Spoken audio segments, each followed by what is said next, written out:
오늘은 이미지 속 특정 부분 색상을 원하는 대로 변경하는 방법을 살펴보려고 합니다. 인페인트 기술을 이용해 인물의 헤어스타일을 고정한 채 색상만 변경할 수도 있고, 마찬가지로 의상 스타일을 고정하고 색상만 변경할 수도 있습니다.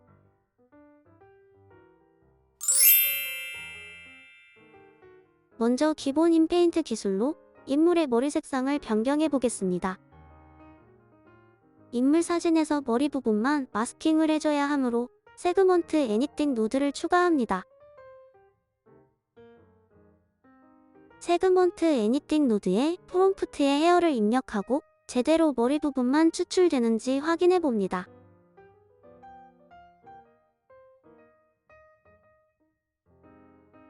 해당 부분 마스크를 소프트 인페인팅에 사용할 것이므로 마스크 확장 및 블러 처리를 해줍니다. 헤어 마스크에 적당한 확장 및 블러 값을 준 뒤 이번에는 기본 인페인트 워크 플로우를 구성합니다.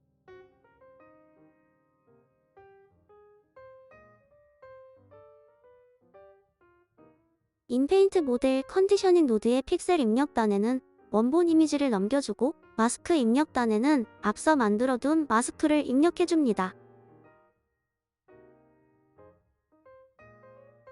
이제 K샘플러를 연결하고 소프트 인페인팅을 위해 디퍼런셜 디퓨전 노드도 추가해줍니다.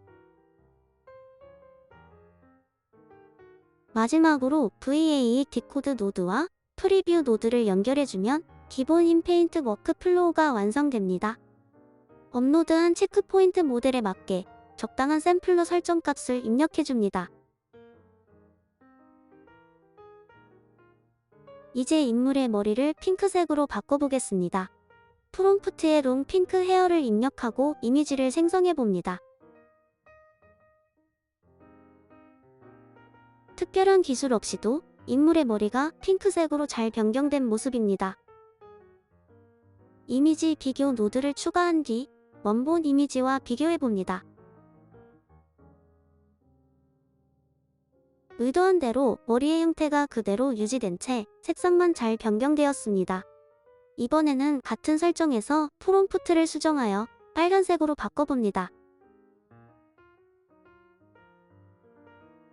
원하던 빨간색은 아니지만 자연스럽게 잘 바뀐 모습입니다.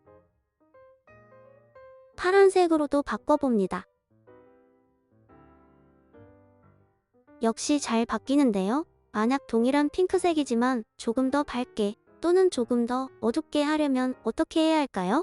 다시 프롬프트에 롱 핑크 헤어를 입력하고 이번에는 디노이즈 값을 조정해봅니다. 디노이즈 값을 0.4로 낮춰 이미지를 생성하자 핑크색이 잘 반영되지 않으면서 어두운 보라색 머리가 되었습니다. 0.1 단위로 순서대로 값을 올리면서 생성한 이미지를 비교해보면 그 차이를 한눈에 파악할 수 있습니다. 여기서 눈여겨볼 점은 0.7 정도 되었을 때부터는 더 이상 색상의 변화가 없지만 머리의 형태도 달라지기 시작한다는 것입니다. 즉, 디노이즈 값 설정을 통해서는 체크포인트 모델이 생각하는 핑크색에 도달하기 전까지는 기존 인물의 머리 색상이 섞인 범위 내에서 어느 정도 변화가 가능하지만 다른 느낌의 핑크색을 구현하기는 어렵습니다. 프롬프트만으로 다양한 핑크를 표현하는 것에도 한계가 있는데요. 그렇다면 원본의 형태 변화 없이 색상을 조금 더 자유롭게 바꾸기 위해서는 어떻게 해야 할까요? 먼저 프롬프트 없이도 머리 색상을 자유롭게 바꾸는 워크플로우를 구성해 보겠습니다. 일단 자유롭게 색상을 선택할 수 있도록 빈 컬러 패널 노드를 생성해 줍니다. 너비와 높이를 원본 이미지와 맞춰주기 위해 위젯을 인풋으로 바꾼 뒤 원본 이미지의 크기를 받아와 입력으로 넣어줍니다.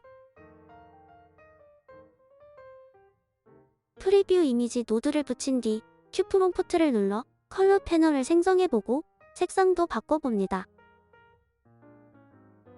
조금 더 편하게 색상을 선택하기 위해 컬러 피커 노드도 추가한 뒤 컬러 패널 노드에 입력으로 연결해줍니다.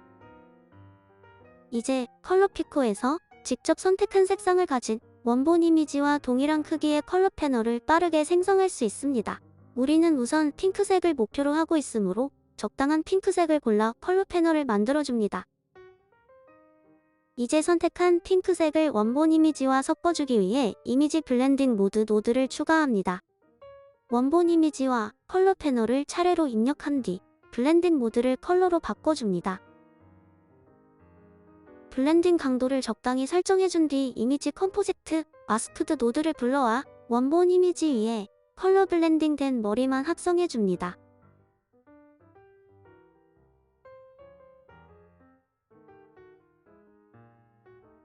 이제 블렌딩된 이미지를 다듬기 위해 앞서 구성한 인페인트 워크 플로우를 복사해 옵니다.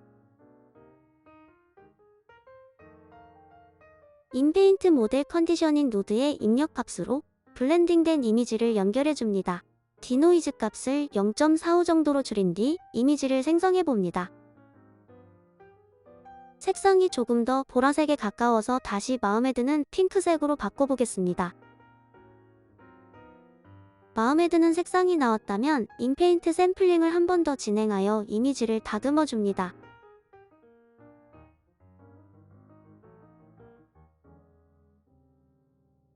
두 번의 샘플링을 거쳐 자연스럽게 머리 색상이 입혀졌습니다. 이미지 비교 노드를 이용해 앞서 프롬프트만으로 생성한 핑크 헤어와 블렌딩 이미지를 활용한 핑크 헤어를 비교해 봅니다. 직접 설정한 색상에 영향을 줘 더욱 붉은빛의 핑크 헤어를 구현할 수 있습니다. 이제 블렌딩 강도를 조정하면 색상의 반영 정도를 제어할 수 있습니다.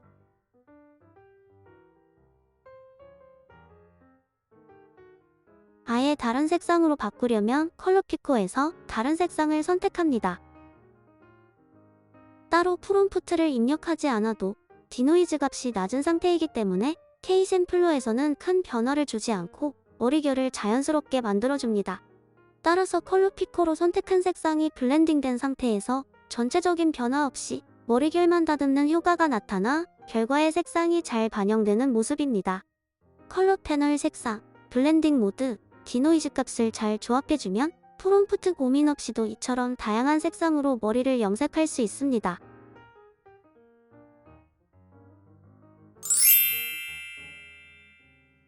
이번에는 인물의 머리 색상을 그라데이션으로 염색해 보겠습니다.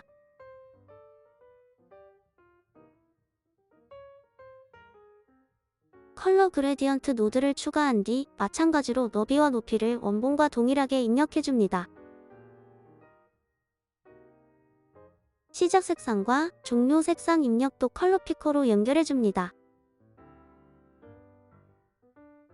앞서 구성한 단색 블렌딩 워크 플로우를 그대로 활용하기 위해 스위치 노드를 추가합니다.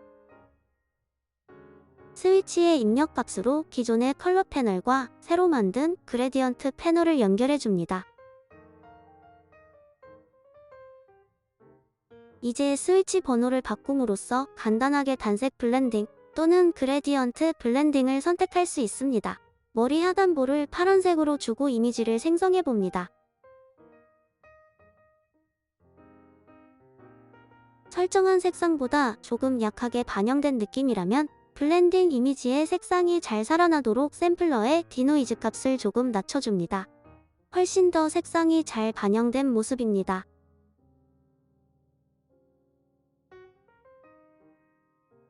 이제 다양한 색상 조합으로 인물의 머리를 염색할 수 있습니다.